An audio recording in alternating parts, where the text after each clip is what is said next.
परिचय। देखो राहुल, ये रोबोट चल रहा है। हाँ रुचिका, ये रोबोट और भी कई काम कर सकता है। राहुल, क्या तुम सजीव और निर्जीव वस्तुओं में फर्क समझते हो? रुचिका, मैं केवल एक अंतर समझता हूँ कि सजीव वस्तुएं चलती हैं, लेकिन अगर ये सच है तो इस रोबोट को सजीव क्यों नहीं समझा जाता? बच्चों, इस पाठ में हम सजीव वस्तुओं की विशेषताओं की जानकारी प्राप्त करेंगे।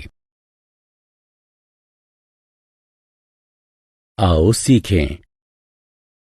जीवन का वर्णन करना, सजीवों के लक्षणों की पहचान करना, ये समझना कि सजीव वस्तुओं में कोशिकाएं होती हैं, इसकी पहचान करना कि सजीव वस्तुएं जन्म लेती और विकसित होती हैं, सजीव वस्तुओं के द्वारा ऊर्जा के उपयोग की जानकारी प्राप्त करना, ये समझना कि सजीव वस्तुएं परिवर्तन का अनुभव और उसके लिए अभिक्रिया करती हैं, इस पर विचार करना कि सजीव वस्तुएं जनन करती हैं। जीवन।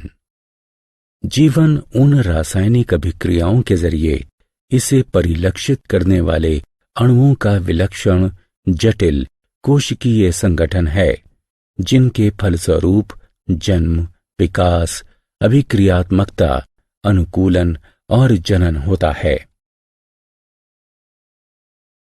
सजीव के लक्षण। वे वस्तुएं जिनमें वृद्धि, जनन, पर्यावरण का अनुभव और उसके अनुकूल अभिक्रिया करने की क्षमता हो, सजीव वस्तुएं कहलाती हैं।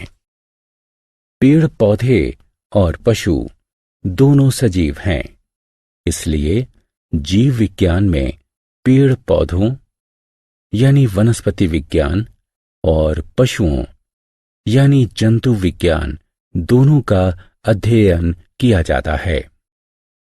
सभी सजीव वस्तुओं में निम्नलिखित मौलिक लक्षण होते हैं: परिवर्तन का बोध और अभिक्रिया की क्षमता, जन्म लेना और विकास करना, अपशिष्ट का त्याग करना, जनन करना।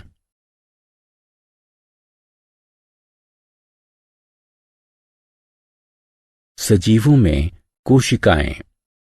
प्रत्येक सजीव प्राणी में एक खास विशेषता होती है। इसे दो या दो से अधिक भागों में विभाजित नहीं किया जा सकता है।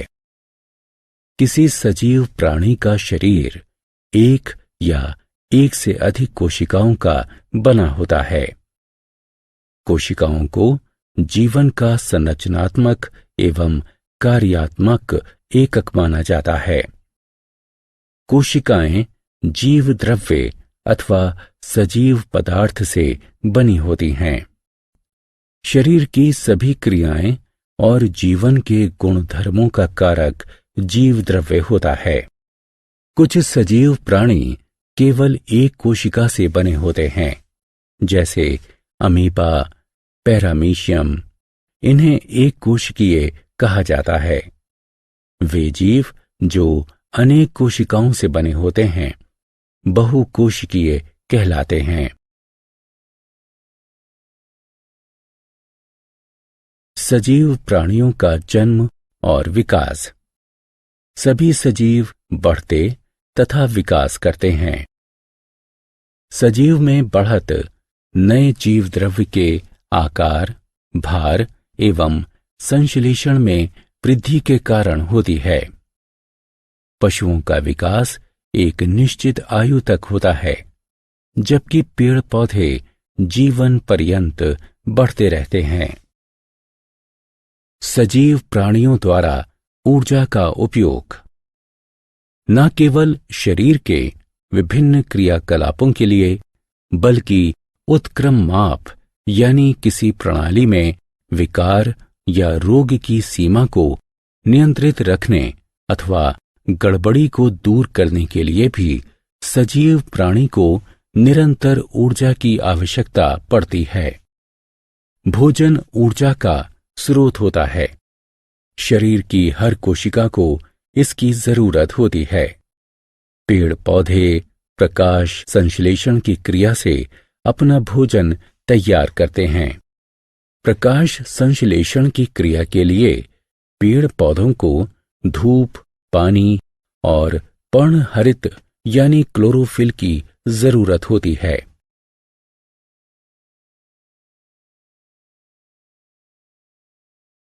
सजीव प्राणियों द्वारा श्वसन। भोजन से ऊर्जा प्राप्त करने के लिए सजीव प्राणियों को ऑक्सीजन की जरूरत होती है। वे श्वसन क्रिया से ऑक्सीजन ग्रहण करते हैं। श्वसन क्रिया में ऑक्सीजन शरीर के अंदर जाती है, जिसे रक्त शरीर की हर कोशिका तक पहुंचाता है। श्वसन के लिए मानव शरीर में फेफड़े यानी फुफ्फुस, मछलियों में गलफड़ और तिलचट्टों में श्वास रंध्र होते हैं। आओ खेलें। कॉलम क का कॉलम ख से उचित मिलान करें।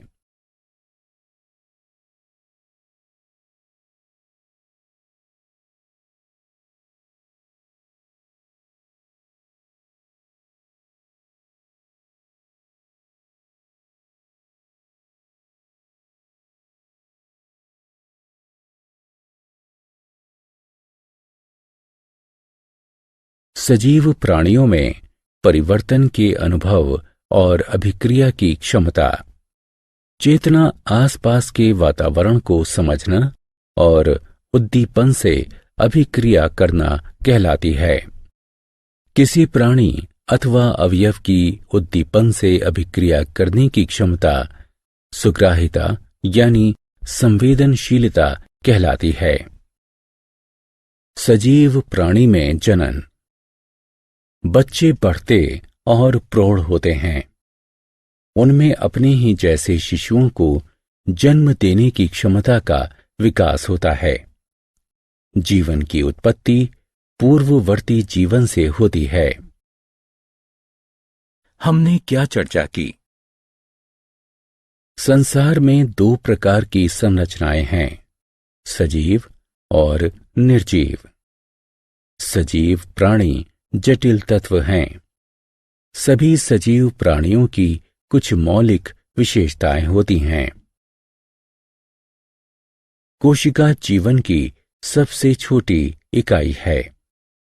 प्रत्येक सजीव प्राणी की संरचना और क्रियाकलाप में आयु के साथ परिवर्तन होता है, जिसे विकास कहते हैं। जनन क्षमता के आधार पर किसी सजीव प्राणी का किसी निर्जीव पदार्थ से सामान्य रूप से अंतर किया जा सकता है।